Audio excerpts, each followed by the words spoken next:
It's been done. Now, obviously, the first thing I'm going to say is that everyone, most people are like, is that it? Is that it?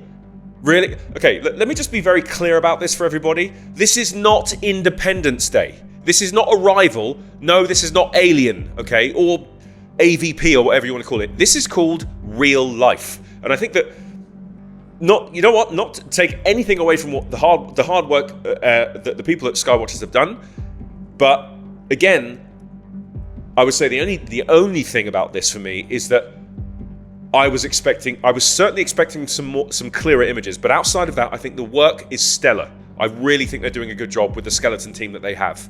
But outside of that, guys, we've got to start managing our expectations with this stuff. There are far too many of you out there that expect it to go your way. That's the best way to describe this. This is not going to go your way. It's going to go the way that has been set forth by the greater good. That's not up to us. It's not up to me. It's not up to you. In order for us to stay on top of all this, we have to manage the expectations and also not be disappointed every time we don't see what we expect to see. And I think this whole realm within the UAP community about what should be done versus what actually is done are two very different things. There's perception versus reality. And we're getting lost in the sauce here a lot. Again, I thought this was fantastic. I think this is a great move. As far as I'm concerned, we're living in a different world, as far as I'm concerned, because the stuff that they provided in this was nothing short of incredible. I can't really stress enough how impressive some of the stuff that they're using is, what happened during the filming with the helicopter, for example, which you'll see here. Our helicopter launched, and about a half mile out, the helicopter stopped moving. Engines running, blades are turning, but it would not go forward, it would not go up, it would not go left or right, it was stuck there. So we're kind of, imagine like a blanket above us, there's like pressing us down. So maybe we were in proximity to it, and it was saying don't come any higher. Yeah, because that was when I told you guys elevate, right? That's fascinating. We were called out to intercept an object that was found on radar. We went to the location it was supposed to be at. We circled a couple times and were requested to climb another 1,000 feet. The instrumentation started to bounce and the collective basically was frozen. I've never experienced anything like that before. I've got over 4,000 hours of flight time and this has never happened before. Like literally the thing froze. It froze. Like they were flying along, they got close to one of these things and it froze. The cyclic wasn't working, everything just froze. Like what has the ability to do that? That's incredible. Didn't know I had to fear jellyfish this much. Apparently I do now. I would say the most significant encounter that I've had here was probably interacting with the jellyfish. It looked like a cylinder. But when we got under some power with magnification, it looked more like a class 7 or jellyfish. Tip of it being super, super bright and reflective, and whatever was hanging off the bottom of it was, not really easy to see, but you can see that there was something floating beneath it. For the first time, we saw a class 7 with the naked eye. It was very glinty, looked metallic. Through our optics, we've always thought it was purple or black. Frankly, the reflections look like chrome almost color. 5 to 7 meters in length. Wow. Obviously, the dog whistle signal was being used, this mechanical signal that triggers UAP appearances. Apparently, it works 100% of the time, according to Jake Barber. We have turned on our equipment that we've customized and created what we believe is a dog whistle, and UAPs show up. So through that process, we started a systematic cause and effect, if you will, experimentation.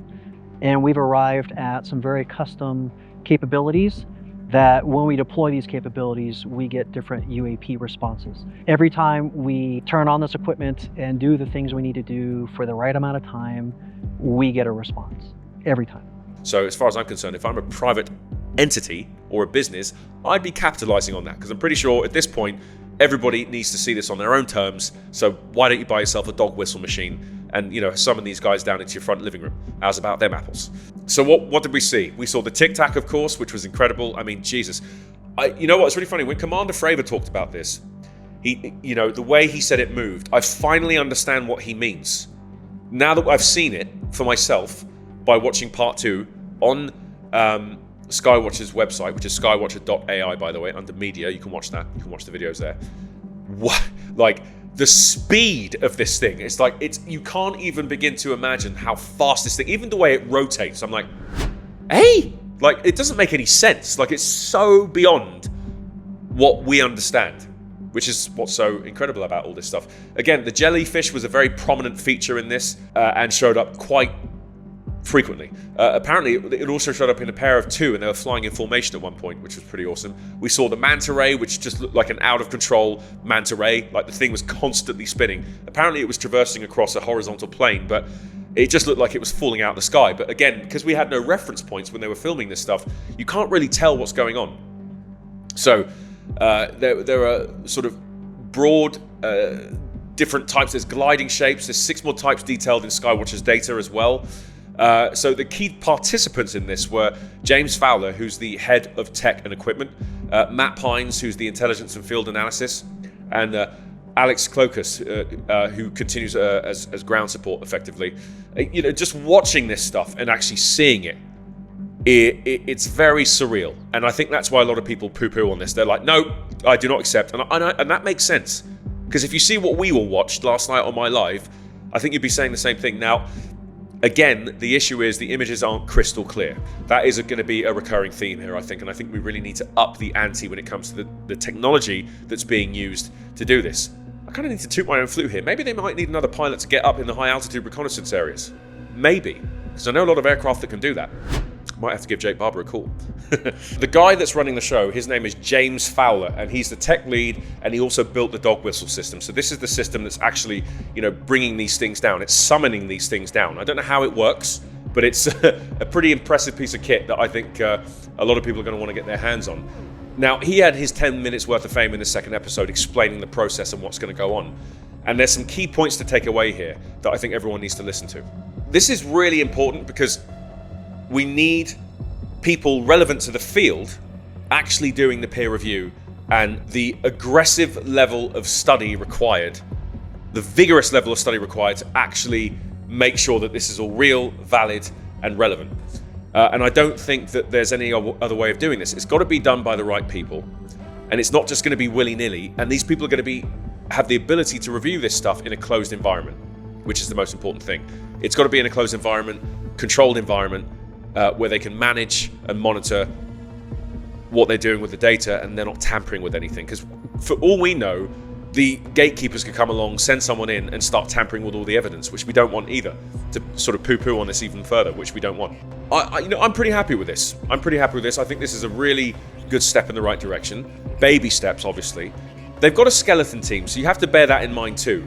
It's not like, as I said to everybody before, don't have these monumentally high expectations of what you're going to see. But it's a start. It's a starting point. It's a damn sight more than anything the government's done so far. So as far as I'm concerned, this is a win. Right, that's it for now, guys. I hope you enjoyed the show, and I'll see you on the next one. Thank you.